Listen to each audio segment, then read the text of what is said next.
Imagine the team pulling off one of the largest burglaries in British history, stealing millions of dollars worth of cash, gold, and jewelry, breaking into a vault that was thought to be nearly impenetrable, and then discovering that the team was not young criminal masterminds or an international crime syndicate, but pensioners, some in their 60s, some in their 70s, and one that was nearly 80 years old.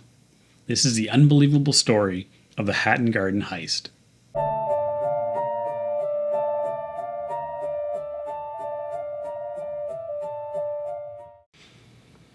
To understand this crime, we first need to understand Hatton Garden. Located in central London, Hatton Garden is Britain's most famous jewelry district. If any of you have seen the movie Snatch, Doug the Head Shop was filmed there. For centuries, diamond dealers, gold merchants, gem traders, and jewelers have conducted business here. Many of the area's businesses store extremely valuable items in secure underground vaults. One of those facilities was the Hatton Garden Safe Deposit Company. The building contained hundreds of private safety deposit boxes owned by jewelers, businesses, and wealthy individuals.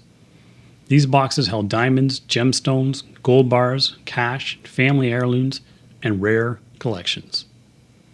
The combined value of the contents was estimated to be tens of millions of pounds. Security appeared formidable. The vault was protected by reinforced concrete walls, steel doors, alarms, motion sensors, and surveillance cameras. Most people believed it was practically impossible to rob, but someone had other ideas. The group behind the heist consisted of career criminals, many of them spending decades committing burglaries and serving prison sentences. Because of their age, they were dubbed the Grandfather Gang. Among them was a veteran criminal named Brian Reeder. There was Terry Perkins, who was previously involved in major robberies. Danny Jones and Carl Wood also played key roles. They weren't amateurs, they were seasoned professionals with years of experience. Investigators later learned that the gang had spent months planning. They had studied the building, observed routines, identified weaknesses. More importantly, they selected the perfect time to strike, Easter weekend. The stores would be closed and employees would be away. The criminals believed that they would have plenty of time to complete their operation before anyone noticed. It was a bold plan, but not even they could predict how successful it would become. On Thursday evening, April 2nd, 2015, the gang put their plan into action. Disguised as ordinary workers, they arrived at the building carrying tools and equipment. Security footage later captured several members entering the premises. Once inside, they made their way toward the vault area. The obstacle standing between them and millions of pounds was a thick, reinforced concrete wall. This wasn't something that could be smashed with a hammer. The criminals brought industrial drilling equipment. For hours they worked underground. Using a powerful drill, they slowly bored through the basement vault wall. The opening they created was surprisingly small. Investigators later estimated it was roughly large enough for one person to squeeze through. One by one, gang members entered the vault chamber. Inside were hundreds of safety deposit boxes. The thieves began opening them systematically. Some boxes were pried open, others were cut apart. The gang worked carefully and methodically. By the time they finished, they had accessed dozens of boxes and collected enormous quantities of valuables. But the operation wasn't completely smooth. At one point, equipment problems forced them to pause. They actually returned later to continue the burglary. Despite the setback, they remained undetected. The criminals loaded bags with stolen property and left the scene. No alarms brought police rushing to the building. No dramatic confrontation occurred. They simply walked away. After the Easter holiday ended, employees returned to work. What they discovered was astonishing. The vault had been breached. Deposit boxes were destroyed. Valuable property was missing. Business owners and customers soon arrived to inspect their boxes. Many were devastated. Some had lost inventory worth hundreds of thousands of pounds. Others had lost family treasures accumulated over generations. The exact value of the stolen items quickly became a major topic of debate. Initial estimates varied wildly, but one thing was clear. This was one of the largest burglaries in British history. News organizations from around the world covered the story. How could such a heavily protected vault have been compromised? Who was responsible? And where had all the diamonds and gold gone? London's police launched a massive investigation. Detectives reviewed surveillance footage, they examined forensic evidence, they traced vehicle movements, they analyzed phone records. Piece by piece, a picture began to emerge. One major mistake by the criminals was underestimating modern investigative techniques. Although they had experience from earlier decades of technology had evolved dramatically. Security cameras captured most important clues. Mobile phone evidence connected the individuals to locations. Vehicle tracking provided additional leads. Investigators identified several suspects. The evidence continued to grow. Then came a series of arrests. Police raided homes across England. During searches, officers recovered significant amounts of stolen property. Cash, jewelry, gemstones, and other valuables were seized. The once mysterious criminals were suddenly exposed, and the public was shocked. Many of the suspects were elderly men. Some walked with canes, others suffered health issues, yet these were the individuals allegedly responsible for one of the country's most sophisticated burglaries.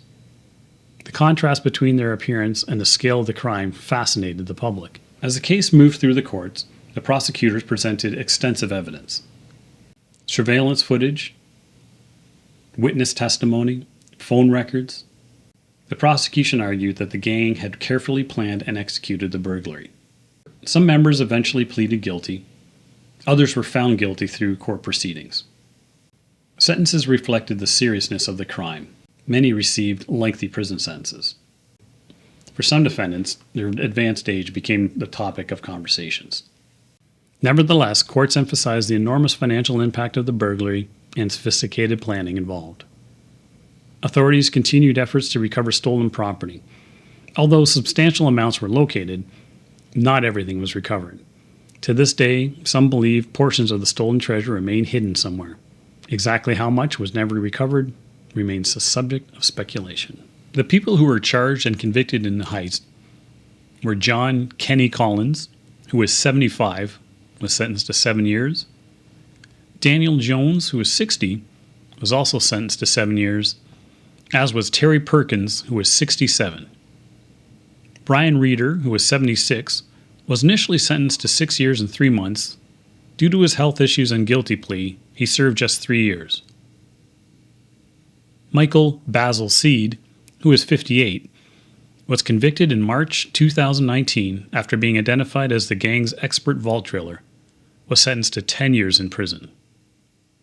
William Lincoln, who was 60, was sentenced to 7 years for conspiracy to conceal, convert, or transfer criminal property. Carl Wood, who was 58, was sentenced to 6 years for conspiracy to conceal, convert, or transfer criminal property. And the young one of the group, Hugh Doyle, was 48, was given a suspended sentence of 21 months for his limited later stage role in transferring criminal property. In addition to their time in prison, the ringleaders were ordered to repay millions of pounds under the Proceeds of Crime Act.